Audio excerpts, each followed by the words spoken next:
600 taon na ang nakakaraan sa bansa ng Korea. Tagsibol noon sa kabisera ng Goryeo, sa Songdo. Sa isang makitid na iskinita, naglalaglagan ng mga bulaklak ng apricot. May isang batang scholar ang araw-araw dumadaan sa isang iskinita.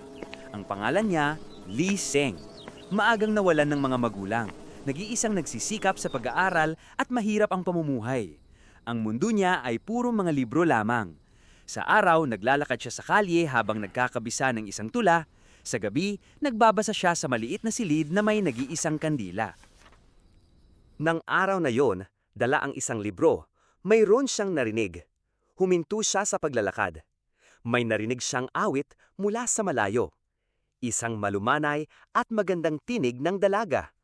Sinundan ito ni Lee Seng, hanggang sa tumigil siya sa harap ng isang batong pader. May isang maliit na siwang sa pader. Sumilip siya doon. Sa loob, may isang maliit na hardin. At sa hardin, may isang dalaga.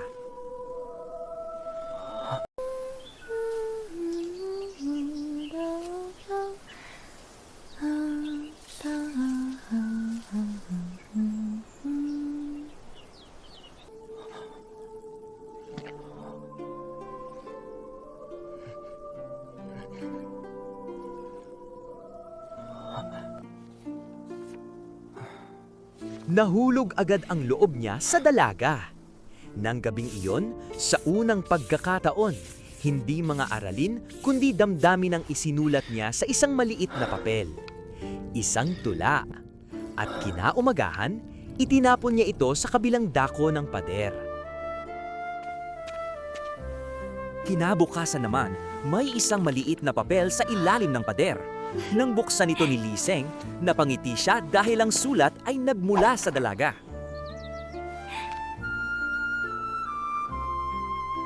Lumipas ang ilang buwang pagpapalitan nila ng mga sulat ay hindi na kinaya ni Lee Seng. Isang gabi, nakita ni Lee Seng na bahagyang nakabukas ang isang maliit na pintuan sa tabi ng pader. Pumasok siya doon at sa hardin sa unang pagkakataon, nagkaharap sila. Lubos na ligaya at pananabik ang naramdaman nila sa isa't isa.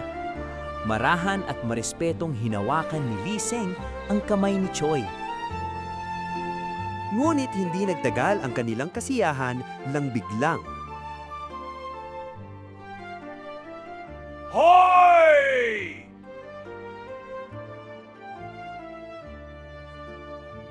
Sino ka ba? Mahirap na eskolar. Walang pera, walang ranggo, hindi nararapat sa iyo ang aking anak. Lumayo ka sa kanya!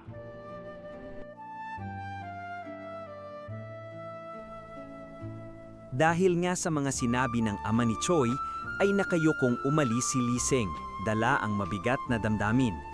Umuwi si Lee Seng sa bahay niya, at doon niya mas lalong naramdaman ang panliliit sa sarili at pangungulila sa dalagang kanyang sinisinta. Hindi na ito makakain dahil sa sobrang pag-aalala. Sa kabilang dako naman, ganun din si Choi. Hindi na rin ito kumakain at nawalan na ng gana sa lahat. Ilang araw na itong walang maayos na kain, kaya naman lubos na ang pag-aalala ng kanyang mga magulang sa kanya. Labag man sa kalooban, ay nagdesisyon ng ama ni Choi na bigyan ng pagkakataon si Lee Seng na patunayan ng kanyang sarili alang-alang sa nag-iisang anak nito. Mayroon kang mensahe mula sa pamilyang Choi, Ginoong Lee Seng.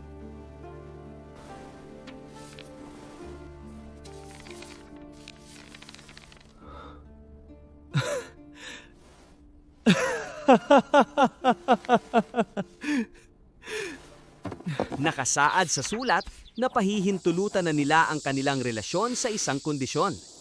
Kailangang pumasa si Lee Seng sa malawakang pagsusulit. Dahil nga doon ay araw at gabi at ilang buwang nag-aral si Lee Seng ng walang tigil upang pumasa at makasama na sa wakas ang kanyang sinisinta. Lumipas ang ilang buwang paghihintay. Sa wakas ay dumating na rin ang araw ng pagsusulit na kanilang hinihintay. Ilang buwang naghanda si Lee Seng para sa araw na iyon. Kaya naman buong tiwalang nanalig si Choi na maipapasa iyon ng kanyang sinisinta.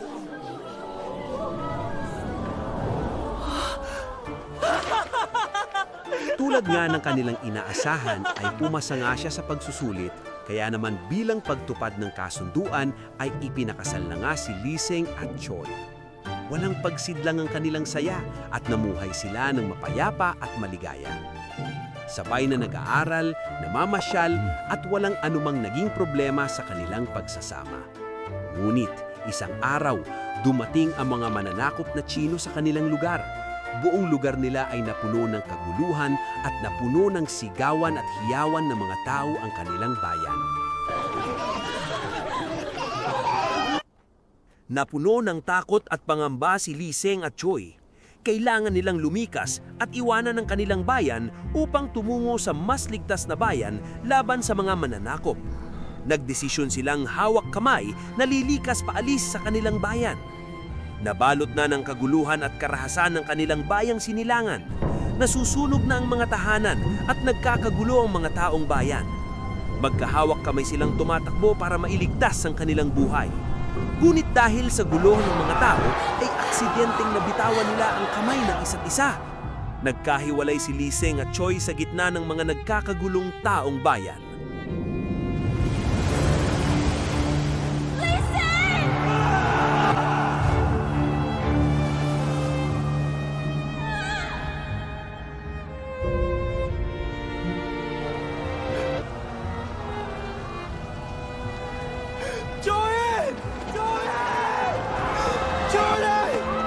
Dahil nga sa pangyayaring iyon ay hindi na muli pang nagkita si Liseng at Choi.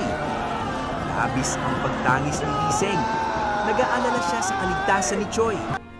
Walang hintong niyang hinanap si Choi sa nagkakagulong bayan. Ngunit hindi niya na nakita ang kanyang asawa. Sa kasamaang palad, nakita ng mga mananakop si Choi at doon siya ay kanilang pinaslang. Nalagutan ng hininga si Choi na si Liseng lamang ang kanyang iniisip. Nawalan ito ng hininga na hindi man lang nakita ang kanyang asawa. Natapos ang kaguluhan ay walang hinto at pahinga pa ring naghanap si Liseng. Ngunit ni anino ng kanyang mahal na asawa ay hindi niya na ito nakita. Araw at gabi naglilibot si Liseng sa kanilang nasirang bayan. Nagbabaka sakaling makikita niya pa roon si Choi. Hanggang sa makarating siya sa kanilang bahay noon at doon nakita niya ang paris ng sapatos ng kanyang asawa. Umiyak siya at nagluksa. Puno ng konsensya ang puso niya. Naghihinagpis siya at napuno ng galit ang puso niya sa kanyang sarili.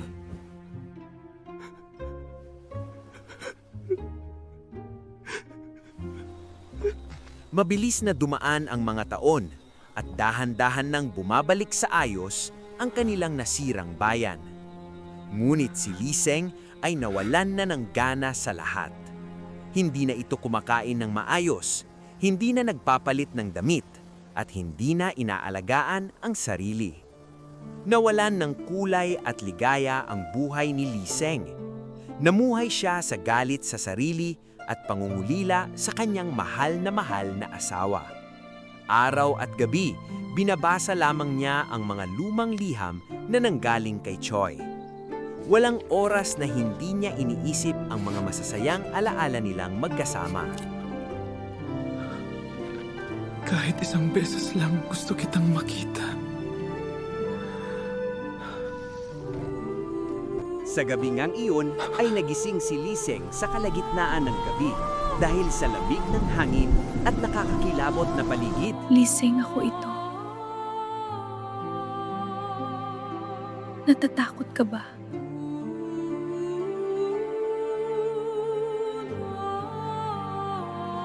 Ikaw ba talaga? Ikaw ba talaga yan? Hindi ko rin alam. Nang ipinikit ko ang aking mga mata, ay ikaw lang ang nasa isipan ko. Parang sandali akong pinayagan ng langit para makapagpaalam ako ng maayos.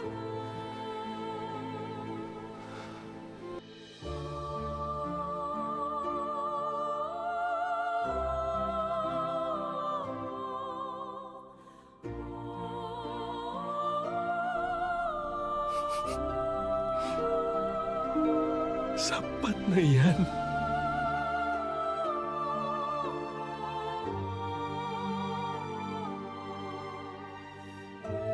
Mula ng gabi ngang iyon ay nagsama silang muli tulad ng dati nilang gawi. Isinama ni Liseng si Choi sa puntod ng kanyang mga magulang at doon ay nag-alay sila ng dasal. Tila bumalik ang sigla sa buhay ni Liseng dahil nakasama niyang muli ang kanyang mahal na asawa. Sabay silang umiinom ng tsa tulad noong nabubuhay pa si Choi. Masaya silang nanonood sa malaking buwan sa kalangitan. Ngunit, hindi sila maaaring mamuhay ng ganon. Kaya naman, Kailangan ko nang umalis.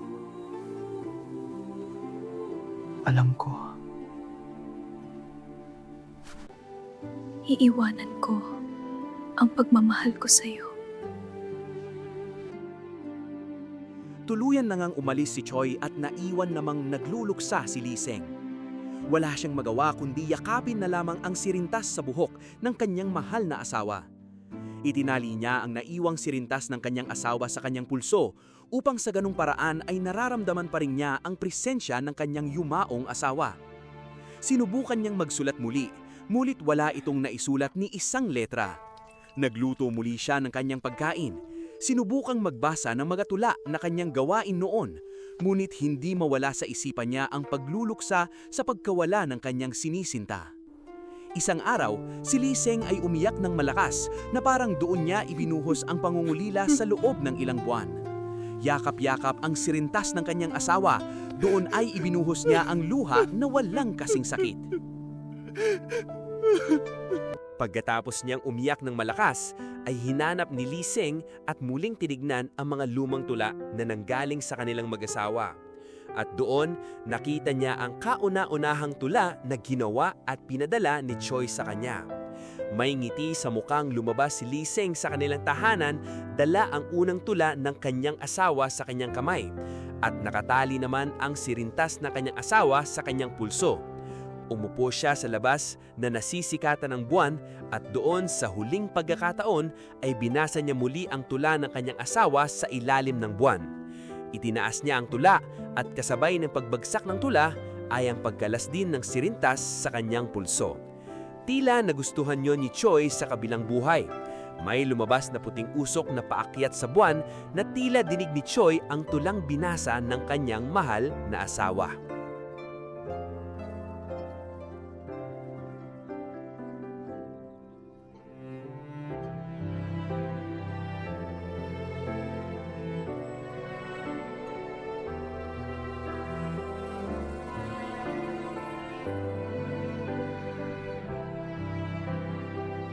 Ang kwentong ito ay Lee Seng Gyujang John.